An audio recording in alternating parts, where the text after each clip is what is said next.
যদি কেউ দেখে কিয়ামত শুরু হয়ে গিয়েছে আর তার হাতে একটা চারা গাছ, কি গাছ, আর ওদিকে কি শুরু হয়েছে, বিষ্ণু ইসলাম বলেন যদি তার সুযোগ থাকে কিয়ামত শুরু হওয়ার আগেই যেন চারা গাছটা সে রোপণ করে দেয়।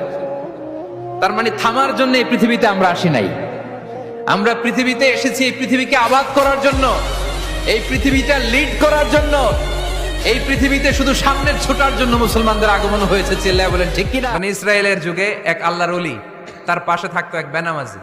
ঘর থেকে বেরোইলেই বেনামাজিরে দেখলে বলতো এই জাহান্নামী। বিকেল বেলায় ঘরে আসার সময় কিরে জাহান্নামী, আবার দেখা হইলে এই তুই তো জাহান্নামী, খালি ডাক দিত জাহান্নামী বলে।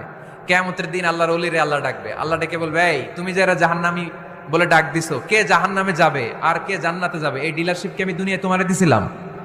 তো তুমি ওরে জাহান্নামী কেন বললা? ও নামাজ পড়ে নাই, ও আমারে ডাকতে পারে নাই, কিন্তু তোর মতো বেয়াদবি করে নাই। চিল্লায় বলেন ঠিক কিনা? আজকে ওরে আমি জান্নাতে দেব, তোরে জাহান্নামে দেব।